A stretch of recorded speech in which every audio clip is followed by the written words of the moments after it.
Pemirsa, sampai ketemu lagi dengan saya Teguh Asbi. Episode kali ini saya mencoba membahas tentang sebuah ilmu langka yang ada di Kabupaten saya, Aceh Selatan.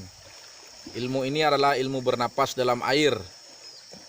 Saya tidak membahas apakah ilmu ini sesat atau tidak, dan tidak saya bahas ilmu ini dari sudut agama, karena bagaimanapun saya sampaikan, orang selalu menganggap negatif. Tapi ambil saja hikmahnya, ini sebagai bentuk hiburan dan sebagai dokumentasi budaya-budaya ilmu langka yang ada di Kabupaten saya, Aceh Selatan. Ilmu ini dulu dipakai oleh nenek moyang kami untuk mencari kerang di dalam sungai yang ada di sarang-sarang buaya. Katanya ilmu ini kita bisa bertahan 24 jam dalam air bernapas, dan kita akan coba apa bisa ilmu tersebut apa tidak. Tapi yang jelas tidak mungkin kita coba sampai 24 jam karena durasi videonya tentu sangat panjang. Paling lama manusia bernapas adalah 1 menit lebih dikit lah. Dan kita coba apakah ilmu itu betul ada atau tidak. Dan Anda tidak perlu wajib percaya. Saya tidak menyarankan Anda percaya, cuma nikmati saja video ini. Dan bagi saya itu adalah sebagai dokumentasi budaya mistik yang ada di Aceh Selatan. Ya, kita coba. Assalamualaikum warahmatullahi wabarakatuh. Oke, bismillahirrahmanirrahim, kita coba ya.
Penat.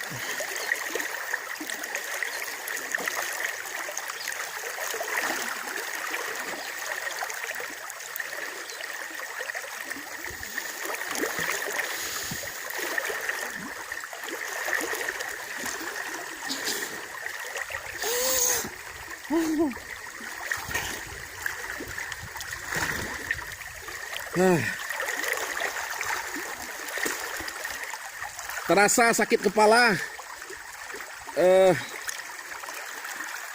tidak nyaman saja perasaan. Saudara-saudara sekalian, Anda boleh percaya boleh tidak, inilah ilmu mistik orang kita Indonesia, Aceh Selatan. Tapak Tuhan, salam dari kami, Teku Asbi. Assalamualaikum warahmatullahi wabarakatuh.